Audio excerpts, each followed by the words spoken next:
Hello everyone, welcome to today's lecture video. In this video, we are going to see the continuation of sales letter and the other types of letters. Okay, so a sales letter is a written pitch to attract the potential customers to a particular product or service. The goal of sales letter is to show how your business will benefit the customer so that they can always stick with you. When a customer thinks about meeting their needs, they are less focused on the idea of business transaction, which can lead to a sale. So you have to attract your customer by telling how your product can benefit them, because nobody's gonna buy a product which doesn't benefit them. So when they think that something is too much of something costs too much for them, they're not gonna buy. But you have to convince the customer so that they can be attracted to the benefit and forget about the cost. So that is the purpose of a business letter. Business letter must be always persuading in nature. Business letter use sales letters in both online and print formats. Sales letters are a format of direct marketing that can be effective.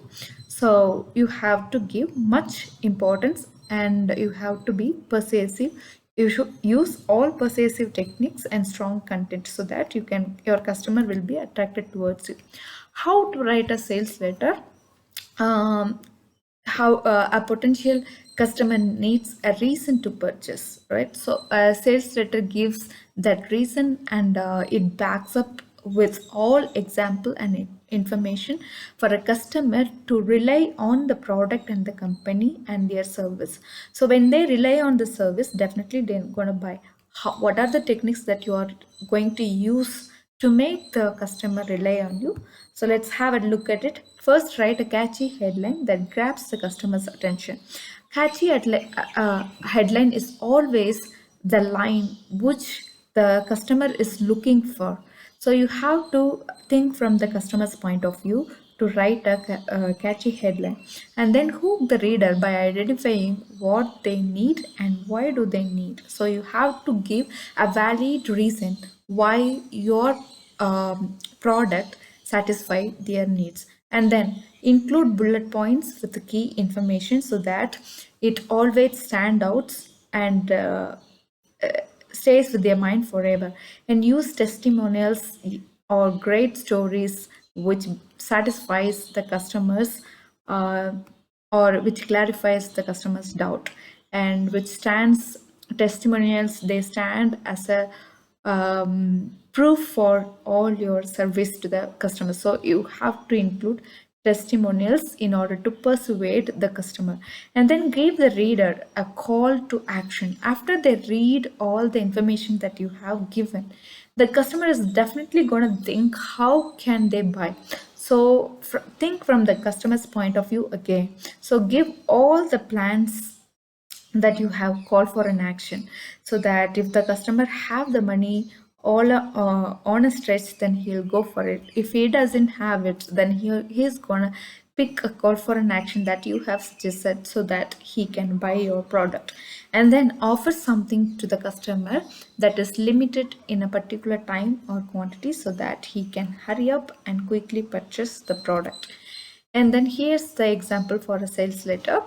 Sales promotion letter on shoes. Okay, so here comes the address of the letterhead of the company, and then to the person who is going to buy the product.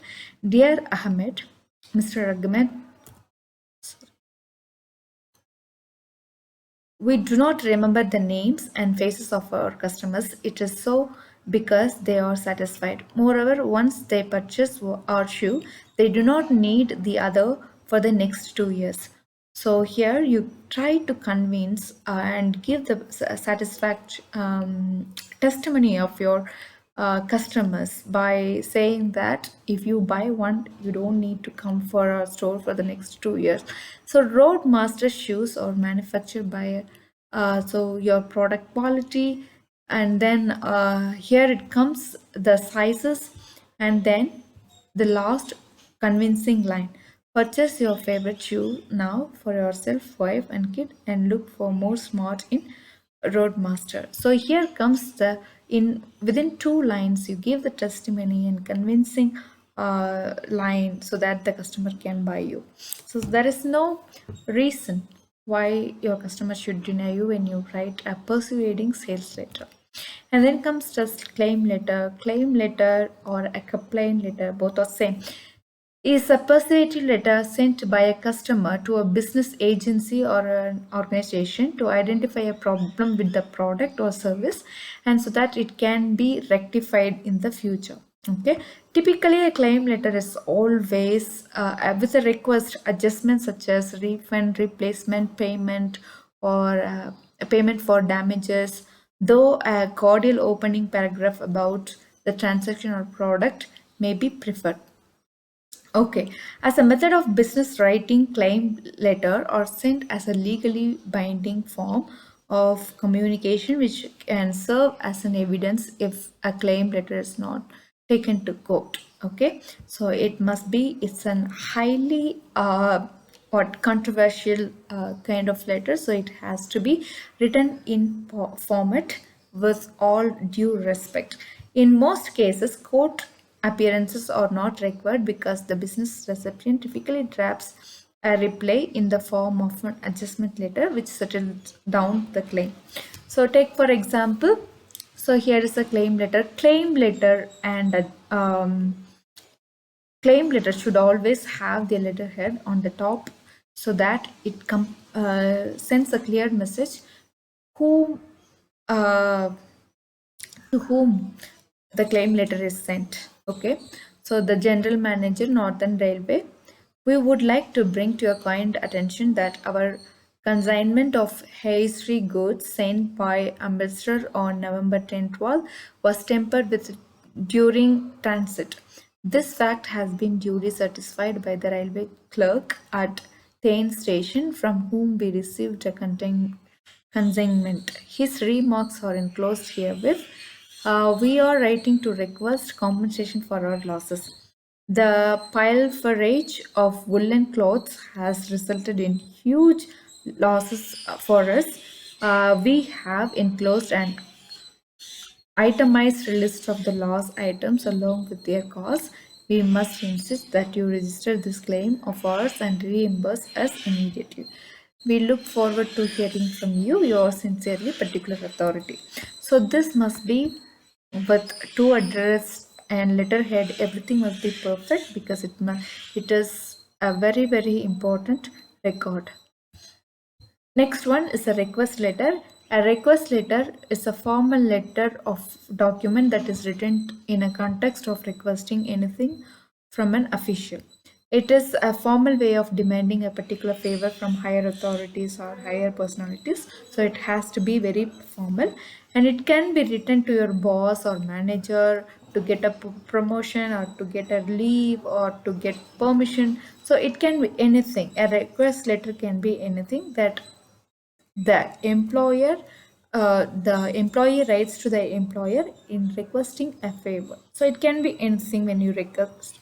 Everything comes under this request letter. A request letter is a record composed for a particular aim of mentioning a particular substance. So it can be anything, right? Snippets of data authorization or a favor for a particular specific matter. This is a conversational letter that should be made with graciousness. So you can investigate an or assortment of solicitation letter layouts in. Okay, look at the example that here we have given. So request letter format. So in request letter, you have to have the date and then the name of the recipient, designation, company name, address, and then the subject, and then comes the uh, entire request with the body, and in the final line you should thank the reader for considering your letter and mention where he can expect the contact correspondence from you, and then you should have this complimentary note, yours sincerely or yours truly, your signature, and then or designation. And then we are going to have a look at appreciation. Thank you for listening to this lecture video. Let's see the continuation of sales letter and the other types of formal letters in the next video. Thank you so much.